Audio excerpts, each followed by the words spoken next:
Olá, sejam todos bem-vindos ao meu canal. Eu sou Simone Gantuá, esse é o Direito Empresarial do século XXI e a gente vai continuar a nossa saga sobre a Lei 11.101 de 2005, que foi alterada pela Lei 14.112 de 2020, que, embora esse vídeo ficará longevo para a posteridade aí pelo YouTube, eu estou gravando esse vídeo no dia que a lei entra em vigor. Hoje é o dia 23 de janeiro de 2021, dia que a lei 11.101 de 2005 passa a viger com as alterações promovidas pela lei 14.112.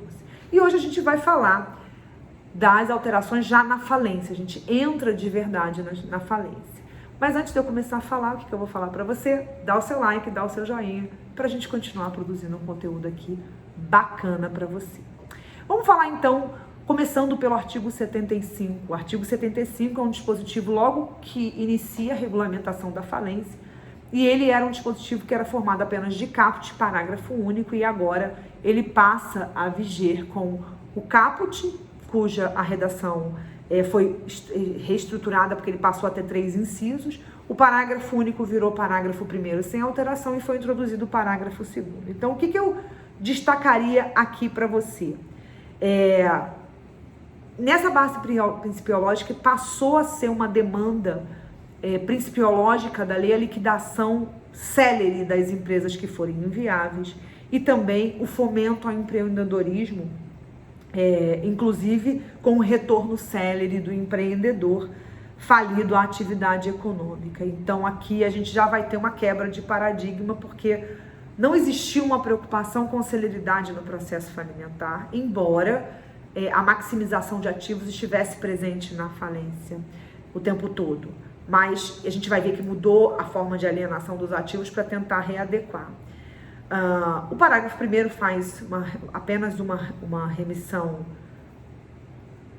às aplicações dos princípios do Código de Processo Civil, e o parágrafo 2º vai definir agora a falência como um mecanismo de preservação dos benefícios econômicos e sociais decorrente da atividade empresarial por meio da liquidação imediata dos ativos. Isso é uma mudança paradigmática, porque a gente não tinha essa ideia antes de falência como um mecanismo de preservação de benefício econômico. A gente pensava que a gente estava afundando um barco que já, aliás, jogando para o fundo do mar um barco que já estava mal, né? Acho que essa que era a ideia que permeava a falência, agora ela passa a ter um significado um pouquinho diferente.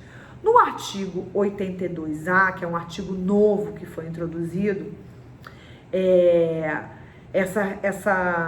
esse dispositivo ele tinha sido inicialmente incluído por uma medida provisória, que era a 881 de 2019, mas ele agora ele foi suprimido e foi reestruturado esse dispositivo. Então, o artigo 82A, que trata da desconsideração da personalidade jurídica, ele vai no seu caput vedar a extensão dos efeitos aos sócios das sociedades que tenham responsabilidade limitada,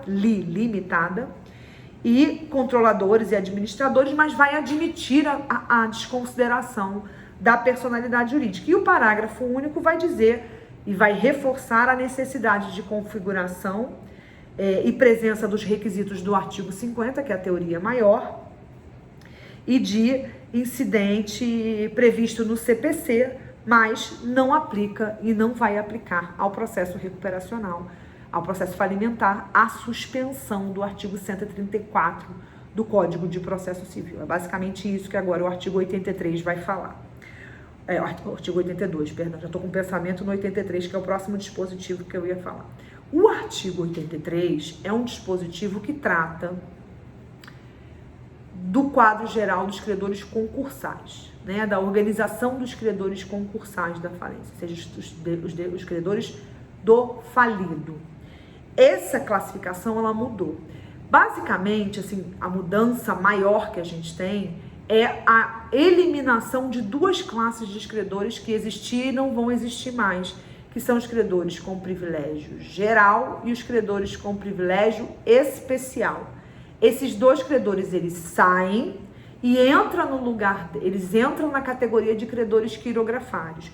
O artigo 83, ele além de ter tido a revogação do inciso 4 e do inciso 5, ele cria o parágrafo 6º, que fala que o que as outras leis dispuserem como geral e especial vai virar quirografário. Então, o parágrafo 6º responde, dá a solução do que acontece em função dessa revogação dos incisos 4 e 5.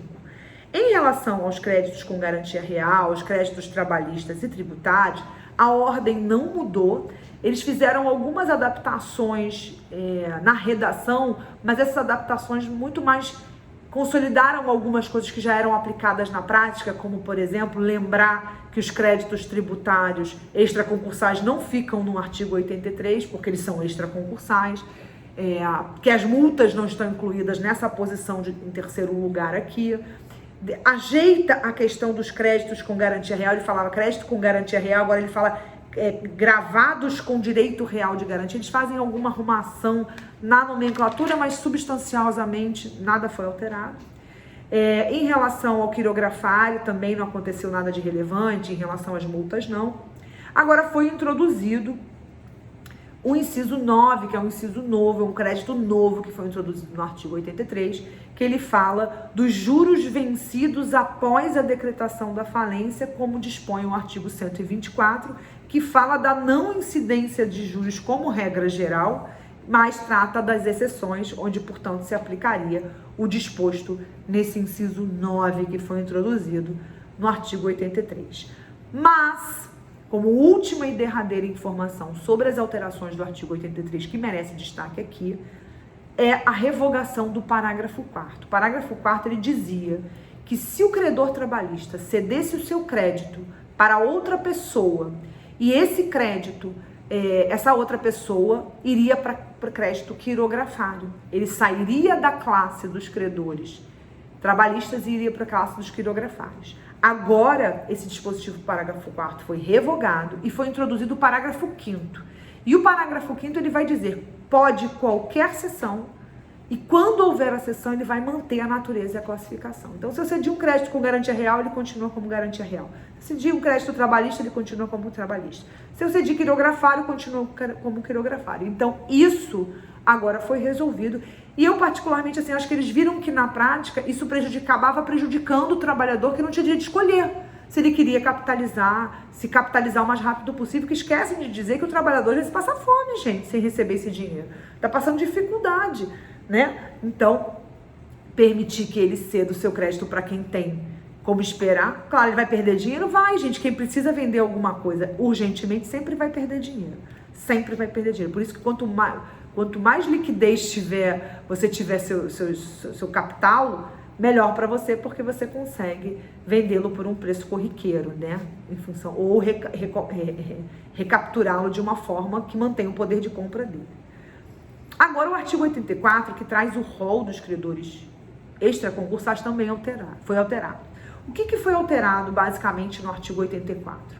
O inciso 1 foi revogado e parte dele foi reestruturado junto com as alterações que foram introduzidas. O que foi introduzido de novo?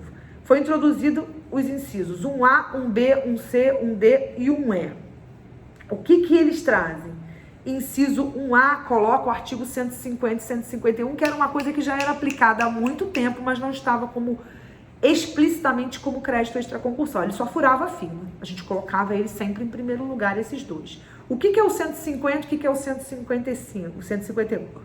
O 150 são aquelas despesas para a própria falência que são necessárias e que precisam ser feitas tão logo houver dinheiro em caixa. O artigo 151 é aquele trabalhista famélico, né? São aqueles até 5 salários mínimos devidos para quem trabalhava quando a falência foi decretada, na época que a falência foi decretada, né? E desde que tivesse com salário em atraso, porque é estritamente salário que está na categoria desses extraconcursais aqui. A letra B, o inciso 1B, ele vai introduzir o financiamento do devedor lá do artigo 69A e seguinte. 69A e seguinte. Então, ele vai ressalvar o Deep Finance aqui, porque esse super privilégio que vai incentivar ele, a querer ocupar essa posição aqui, a emprestar o dinheiro, porque ele vai ocupar essa posição aqui. Então, o Deep Finance entra aqui, claro, na hipótese de quebra da recuperanda, né? Se ela quebrar, se a recuperanda quebrar, ela entra aqui. Lembrando que lá a gente tem uma regra, já falei sobre ela aqui, tem uma regra lá que vai dizer que é considerado rescindido e só entra aqui o que tiver efetivamente sido entregue de dinheiro, o resto é descontado e tudo mais. O inciso C, o inciso 1C, ele vai colocar aqui em terceiro lugar as restituições do artigo 86. Essas restituições são aquelas restituições que forem pagas em dinheiro, porque aquelas que forem entrega de bens não entram na lista porque foi entregue o próprio bem. Já destaco para vocês, porque eu não, eu vou falar, eu não vou destacar isso agora não, vou falar daqui a pouco para vocês. A letra D, ela vai incluir aqui a remuneração dos administradores e seus auxiliares e as despesas que o comitê de credores, as despesas do comitê de credores, que eventualmente tem, aquelas que precisam ser autorizadas e coisa e tal, e os trabalhistas e acidentários pós-falência, se houver continuidade da atividade, o que é excepcional, tá? Então aqui entra remuneração dos administradores judiciais e seus auxiliares, despesas do comitê de credores e trabalhistas e acidentários da falência, ou seja, débito da massa falida, não débito do falido, porque ela já estava falida, eles continuaram a trabalhar ou se acidentaram nessa continuidade, então esses créditos entram aqui. Inciso 1E, ele vai incluir aqui as obrigações resultantes de atos jurídicos válidos praticados no curso da recuperação, que são as despesas com aqueles fornecedores que continuaram a fornecer durante a recuperação judicial, eles entram numa posiçãozinha aqui mais vantajosa. E aí, do inciso 5 para baixo, do inciso 1E para baixo, ou seja, o 2, o 2, 3 e 4, eles vão continuar iguais, nada foi alterado. E aí, o inciso 5, ele vai falar dos tributos cujos fatos geradores ocorreram após a decretação da falência, respeitada a ordem do artigo 83, ou seja, internamente eles devem respeitar a ordem do artigo 83, que estabelece em primeiro lugar as obrigações principais, depois as multas e assim simultaneamente. Vamos falar agora do artigo 86. O artigo 86 que fala das restituições em dinheiro, o que eu queria destacar aqui para vocês é que no artigo 86 foi inserido uma causa nova de pedido de restituição, que é um pedido que é feito pelas fazendas públicas de tributos que eram passíveis de retenção na fonte, né, descontos de pagamentos que eram para ter sido feitos por terceiros, porque aí o falido estaria na condição de responsável tributário, não fez o recolhimento, ou em caso também de subrogação de valores recebidos pelos agentes arrecadadores e não recolhido. Então, nesse caso aqui, isso aqui vai ser considerado um crédito extraconcursal, porque ele vai entrar lá na posição junto com os outros pedidos de restituição, na posição do artigo 84, 1C, inciso 1, letra C. O parágrafo único do artigo 86 foi revogado. Outra alteração agora que a gente vai falar é do dispositivo do artigo 99, que fala do conteúdo da sentença da falência. Basicamente, as mudanças que a gente tem no conteúdo da sentença, que acho que merecem destaque, é que as comunicações e ordens de comunicação, de anotação e tudo mais, que o juiz dá por força do inciso 8º, de que você precisa saber que está todo mundo inabilitado, que tem que informar que ele está falido. Essa também, ela ia só para o registro público e agora ela vai também para a Secretaria da Receita Federal do Brasil. A gente já tinha visto isso, outras regras na recuperação também, e vai ver isso presente aqui na falência. O inciso 13 também vai mudar, porque agora a intimação da Fazenda Pública, municípios e estados e Distrito Federal passa a ser uma intimação eletrônica. E deve ser feita em relação aos municípios e em cada um dos municípios onde eles tenham estabelecimentos, onde eles funcionam.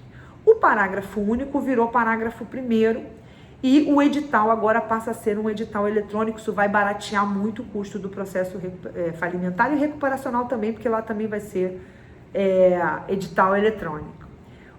Ele não falou, mas eu entendo que vai ser, porque eu acho que é um caminho sem volta. O artigo 52, parágrafo 1º, não fala em eletrônico não, porque não foi alterado, mas aqui eles alteraram. Então, me parece que acho que por uma questão de sistemática, eles também vão fazer da mesma maneira.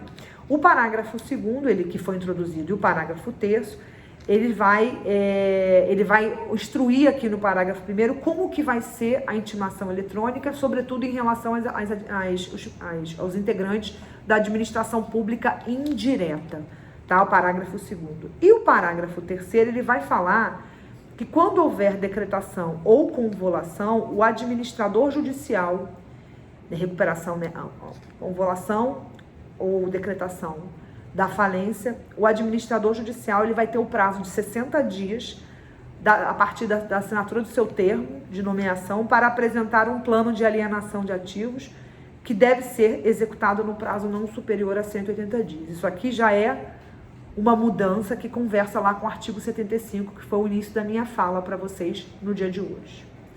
O artigo 104, que é um dispositivo que fala dos deveres do falido, ele também foi alterado.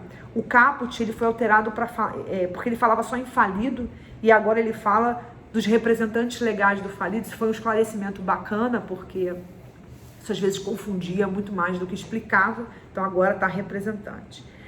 O que mudou? O inciso 1 mudou porque o conteúdo do termo de comparecimento ele não mudou, mas a declaração cujo conteúdo vai ser discutido nas alíneas desse inciso 1, que não foram alteradas, agora são apresentadas pelo administrador judicial. Então, o conteúdo em si do inciso 1 não mudou, mas agora quem vai cumprir isso mudou, porque agora elas vão ser apresentadas pelo administrador judicial. O inciso 2, ele vai falar que os livros obrigatórios devem ser entregues ao administrador judicial, que vai os encerrar por termo. O inciso 4 vai dizer que os papéis, documentos, bens de arrecadação passam e devem ser entregues ao administrador judicial.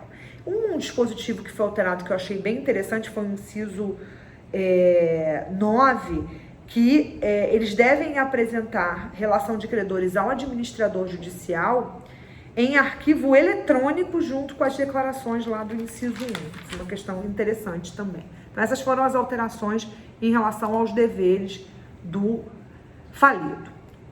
Houve a inserção de um artigo novo, que foi o artigo 114, que esse dispositivo vai falar da falência negativa ou da falência insuficiente, cuja arrecadação foi insuficiente para cobrir as despesas do processo. Então, basicamente, o que vai acontecer? Quando o administrador judicial ele verificar que não tem patrimônio suficiente ou não tem patrimônio nenhum localizado em nome daquele falido, ele vai comunicar isso ao juiz, o juiz vai ouvir o Ministério Público e vai publicar um edital para os interessados se manifestarem sobre isso no prazo de 10 dias.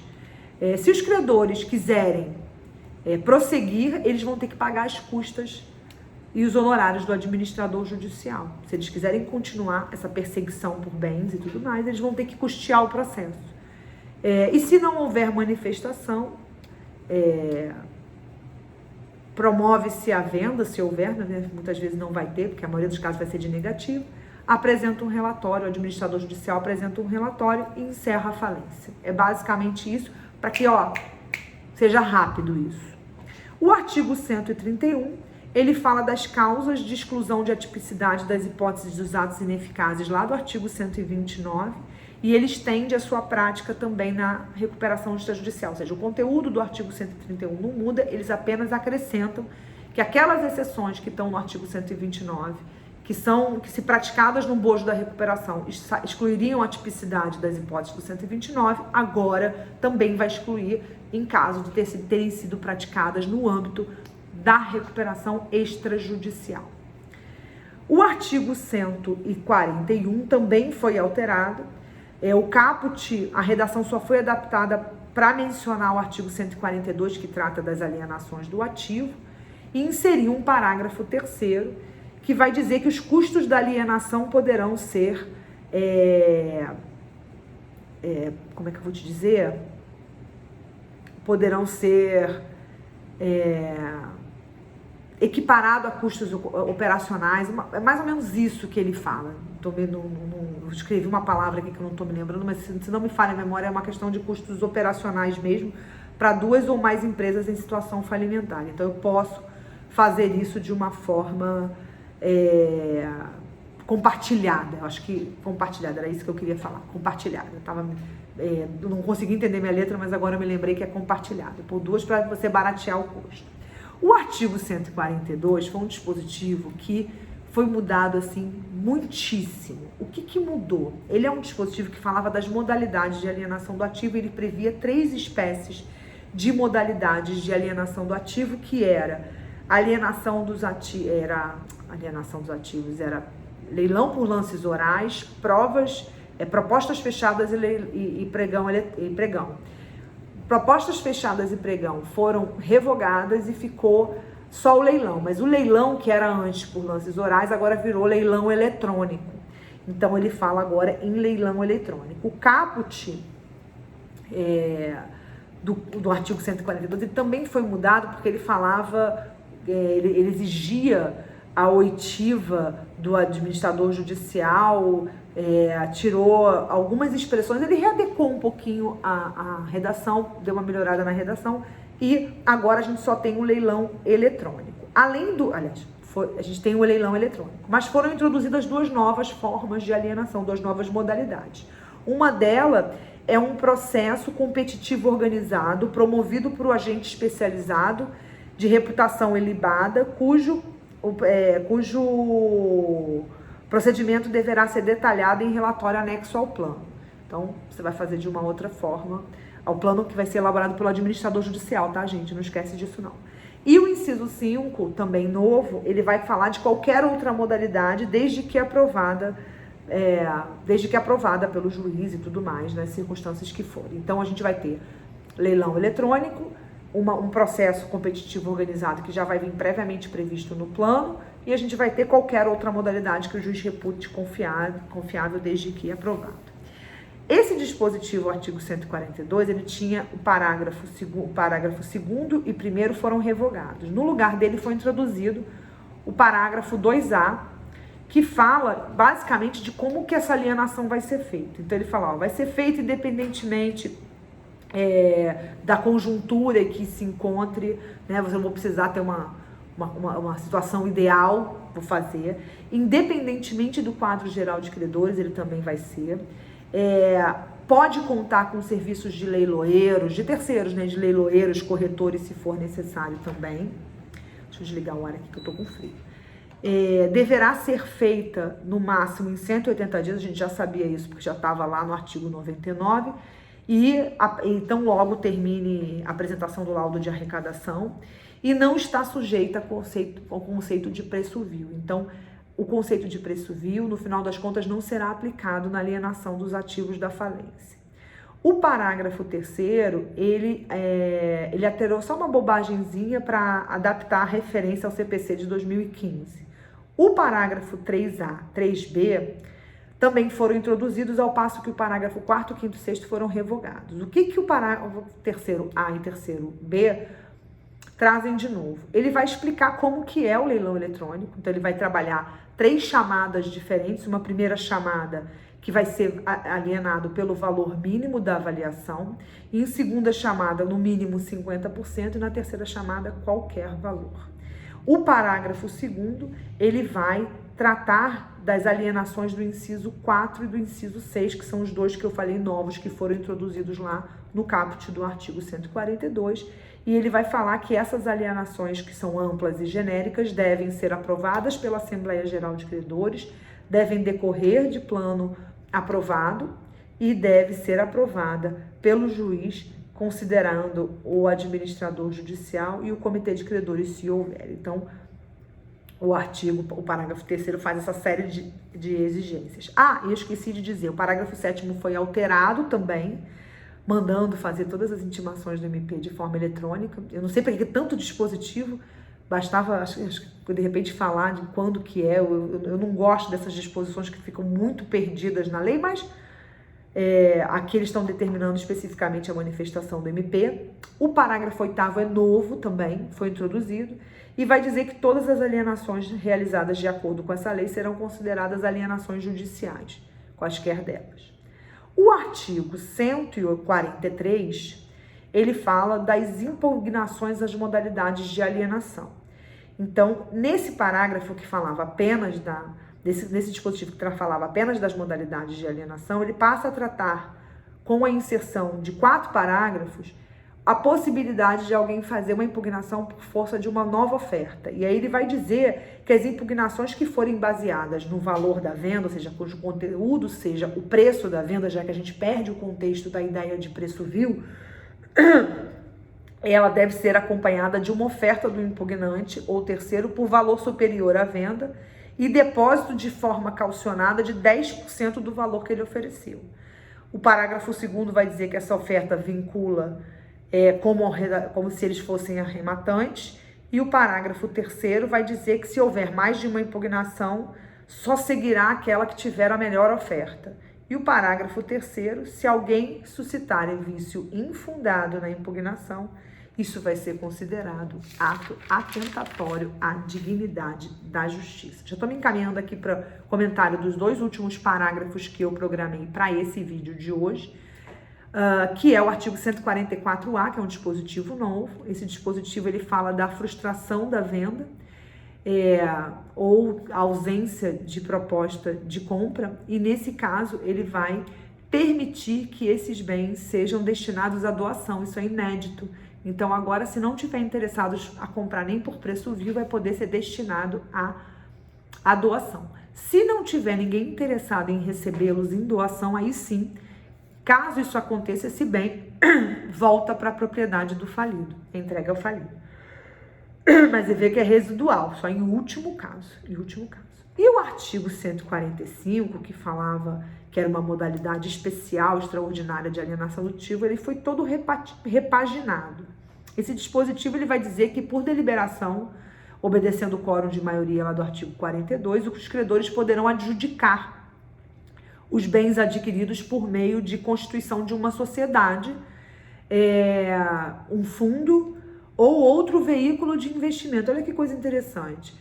Com participação de seus necessárias, né? Se necessário, só se for necessário, dos seus sócios atuais ou terceiros, mediante conversão da dívida em capital.